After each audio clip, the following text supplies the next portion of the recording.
Hello guys, मेरा नाम है प्रिंस और आप देख रहे हैं एनिमे समीक्षा। चलिए वीडियो को स्टार्ट करते हैं। तो एपिसोड के स्टार्ट में हम जिनवू और बारान की फाइट के बाद का सीन देखते हैं, जहां जिनवू को purified blood of demon monarch मिल जाता है और अब उसके पास एलिक्सिर ऑफ लाइफ बनाने के लिए सभी आइटम्स हो जाते हैं। लेकिन क्या जिनवू उसको बना भी पाएगा? ये उसके इंटेलिजेंस लेवल पर डिपेंड करता है। फिर जिनवू आगे बढ़कर उसको क्राफ्ट कर देता है, तो क्राफ्टिंग सक्सेसफुल हो जाती है और उसको एलिक्सिर ऑफ लाइफ की 6 क्वांटिटी मिल जाती है और जिनवू खुश हो जाता है। फिर हम देखते हैं कि आयन उस वाइवर्न को जिनवू के पास ले आता है और फिर जिनवू उस वाइवर्न को अपनी शैडो आर्मी में शामिल कर लेता है। फिर जिनवू को उसके नाम रखने का ऑप्शन आता है, तो जिनवू उसका नाम काइसेल रखता है। इसीलिए बोलते हैं कि इसकी मदद से हमें वापस जाने में बिल्कुल भी समय नहीं लगेगा और हमें कैसल में जाकर सेलिब्रेट करना चाहिए। लेकिन हम देखते हैं कि जिनवू उसकी बात सुन ही नहीं रहा होता और मन में सोचता है कि मैं एलिक्सिर को टेस्ट करने के लिए जल्द से जल्द वापस जाना चाहता हूँ। फिर वो सोचता है कि इस क्वेस्ट के रिवॉर्ड में एक रून स्टोन भी था और फिर वो अपने आइटम्स को चेक करता है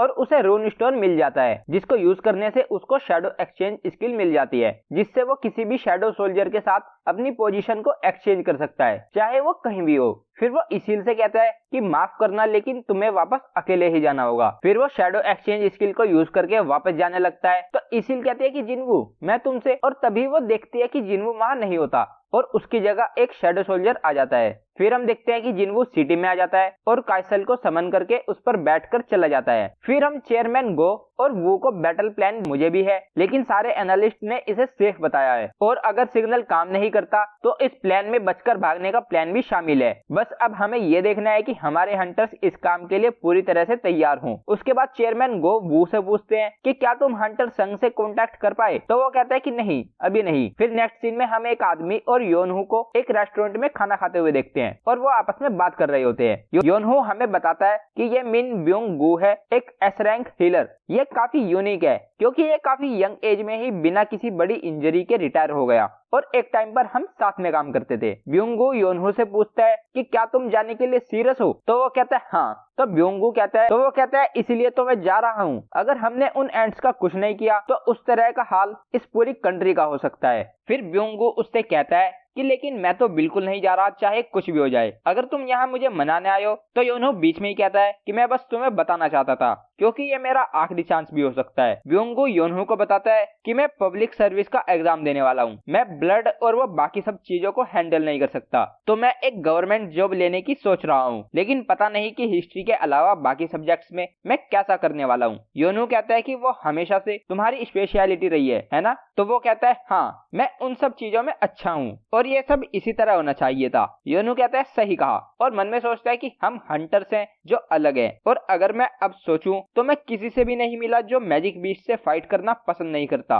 वो तो इस चीज को एंजॉय करते हैं। फिर हम हॉस्पिटल का सीन देखते हैं जहां जिनवू को अपनी मदर की गर्दन पर जलने के निशान को देखकर अपने बचपन की बात याद आती है और वो बताता है कि उन्हें वो जलने के निशान मेरी वजह से मिले हैं। फिर वो एलिक्सिर ऑफ लाइफ को हाथ में लेकर सोचता है कि अगर ये इसे पी भी ले तो कोई गारंटी नहीं है कि क्या होगा, लेकिन मैंने सिस्टम के मिरेकल्स को देखा है, वो मुझे एक मामूली से ई रैंक से यहाँ तक ले आया, मुझे विश्वास रखना चाहिए। फिर वो अपनी मदर को एलिक्सिर पिलाने के लिए जाता है तो हम देखते हैं कि उसके हाथ कांप रहे होते हैं और फिर वो अपनी मदर को एलिक्सिर पिला देता है, जिससे उनके जलने के निशान और झुर्रियां ठीक हो जाती है। जिनवू मन में बोलता है कि मॉम, आपको उठना ही होगा, मेरी स्ट्रॉन्ग बनने के लिए अभी तक की लड़ाई सिर्फ इसीलिए थी, प्लीज उठ जाओ। फिर जब जिनवू अपना सिर ऊपर करके देखता है तो वो देखता है कि उसकी मॉम उठ चुकी होती है और वो बोलती है क्या ये तुम हो जिनवू? मुझे सोए हुए कितना समय हो गया है? तो जिनवू कहता है 4 साल, आपको 4 साल हो चुके हैं। फिर वो जिन्हा के बारे में पूछती है तो जिनवू कहता है वो भी ठीक है। फिर वो जिनवू से कहती है कि तुम अब दिखने में काफी बड़े हो गए हो, लेकिन तुम्हें चोट लगी है, तुम जरूर बहुत मेहनत कर रहे होगे। तो जिनवू रोने लगता है और उसकी मदर उसे थैंक यू बोलती है। फिर हम 2 डॉक्टर्स को बात करते हुए देखते हैं कि इटरनल स्लीप का पेशेंट उठ गया है और उसके सभी फंक्शंस नॉर्मली काम कर रहे हैं, तो वो और उसकी फैमिली हॉस्पिटल से जाने के लिए कह रही हैं। और फिर हम देखते हैं कि जिन्हा भी हॉस्पिटल में अपनी मॉम से मिल लेती है। फिर नेक्स्ट सीन में हम काफी सारे रिपोर्टर्स को देखते हैं जो चेयरमैन गो का इंटरव्यू ले रहे होते हैं। चेयरमैन गो उनसे कहते हैं कि आप सभी जानते हैं कि जीजो आइलैंड के मैजिक बीस्ट एंड्स आसपास के एरिया में तबाही मचा रहे हैं, तो उसके लिए हंटर एसोसिएशन ने जीजो आइलैंड के लिए चौथी रेड का फैसला किया है। इस बार इस ऑपरेशन में सिर्फ हमारे ही एस रैंक हंटर्स नहीं है, बल्कि 10 हंटर जापान के भी हैं और ए रैंक और उससे नीचे के हंटर्स मेन सिटी को प्रोटेक्ट करेंगे। फिर हम देखते हैं कि ब्योंगो भी इस इंटरव्यू को देख रहा होता है और उसको अपने पास्ट की बात याद आती है, जहाँ वो यूनसुक से कहता है कि मुझे रेड पर जाने से डर लग रहा है। तो वो कहता है कि जो लोग फाइट नहीं कर सकते वो तो और भी ज्यादा डरे हुए होंगे, ये काम सिर्फ हम ही कर सकते हैं, तो हम उन्हें हमारी कंट्री को तबाह नहीं करने देंगे। वो ब्योंगो से कहता है कि तुम्हें पता है कि योनहो की पावर और पर्सनैलिटी कितनी अनप्रेडिक्टेबल है, तो सिर्फ तुम और मैं ही इसकी मदद कर पाएंगे। फिर हम देखते हैं कि जिनवू, जिना और उनकी मॉम घर पर आ जाती है, लेकिन उनका घर काफी गंदा होता है। तो जिनवू जिना से कहता है कि मैंने तुम्हें एक हफ्ते के लिए अकेला छोड़ा और तुमने, तभी उनकी मॉम बोलती है कि लगता है कि मैंने जो घर का काम मिस किया मुझे उसी से स्टार्ट करना पड़ेगा। फिर वो तीनों घर की सफाई में लग जाते हैं। तो जिनवू उन दोनों को देखकर सोचता है कि मैं ये काफी टाइम से चाहता था, लेकिन मुझे अभी भी चिंता हो रही है। अपने हंटर होने के टाइम में मैंने एक ऐसी लाइन को क्रॉस कर दिया है जहाँ से मैं कभी वापस नहीं आ सकता। फिर उसकी मदर जिनवू से पूछती है कि क्या तुम्हें अपने डैड के बारे में पता चला, तो वो कोई जवाब नहीं देता। फिर वो कहती है कि मैंने न्यूज देखी कि तुम हंटर बन गए। क्या तुम्हें याद है कि तुम्हारे डैड हंटर बनने से पहले एक फायर फाइटर थे? मैंने उनसे इसीलिए शादी की क्योंकि वो हमेशा दूसरों की हेल्प करते थे और लगता है उनकी ये खूबी तुम में भी आई है। तभी जिनवू को एक कॉल आता है और सीन चेंज हो जाता है। हम देखते हैं कि चेयरमैन गो चीफ वू से बात कर रहे होते हैं। चेयरमैन गो कहते हैं कि मैंने बिल्कुल भी नहीं सोचा था कि प्रेस कॉन्फ्रेंस के बाद मैं उससे मिलूंगा। तो चीफ वू बोलते हैं कि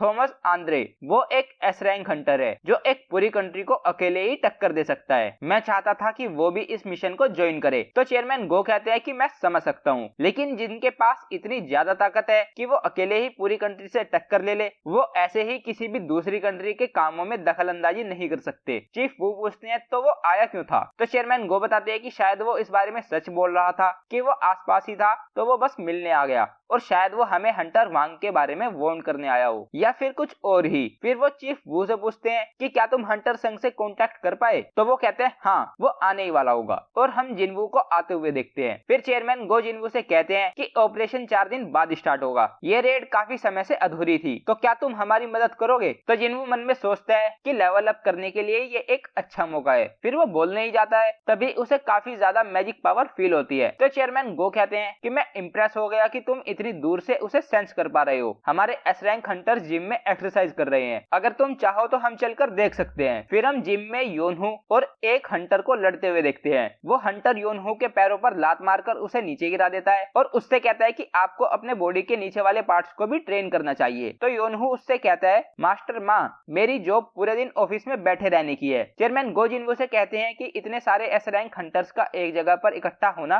काफी रेयर है और वो पहले वाली मैजिक पावर शायद इन दोनों की ही थी। जिनवू बोलता है कि हंटर बेक को काफी मुश्किल हो रही है। तभी जोंगिन वहां आ जाता है और कहता है कि लेकिन अगर प्रेसिडेंट योनहू सीरियस हो गए तो हंटर माँ का कोई चांस नहीं है। फिर वो बताता है कि उसका नाम माँ डोंगवुक है और वो फेम गिल्ड से है। तो जिनवू पूछता है कि प्रेसिडेंट योनहू उसके सामने अपनी ताकत को रोक क्यों रही है? हंटर माँ को देखकर लगता नहीं कि उसके सामने तुम्हें ऐसा करना चाहिए। तो जोंगिन उसे बताता है कि जब वो अपनी पूरी ताकत से लड़ते हैं तो वो एक मॉन्स्टर बन जाते हैं। फिर वो बताता है कि दूसरी जगह पर खड़े वो लोग नाइट्स गिल्ड से हैं। तभी जापान के हंटर्स उनके गिल्ड मास्टर गोतो ryuji के साथ वहां आ जाते हैं। फिर उनकी एक हंटर जिनवू के बारे में पूछती है तो हानेकावा उसे बताती है कि वो हंटर संग जिनवू है और वो अभी अभी एस रैंक बना है। गोतो ryuji बीच में बोलता है कि वो एक स्ट्रॉन्ग असैसिन टाइप है। तो हानेकावा बोलती है कि नहीं, मैंने सुना है कि वो एक मेज टाइप है। फिर हम देखते हैं कि हंटर माँ योनहू को एक जोरदार पंच मारते हैं, लेकिन वो उसे रोक लेते हैं। उन्हें फाइट करता हुआ देखकर हानेकावा गोतो ryuji से बोलती है कि अगर ये इस कंट्री के बेस्ट हैं तो मैं डिसअपॉइंटेड हूँ। आपको फाइट करता हुआ देखकर बाकी S rank hunters S rank लगते ही नहीं। तभी एक आदमी शरीर का कोई भी पार्ट जमीन को टच कर गया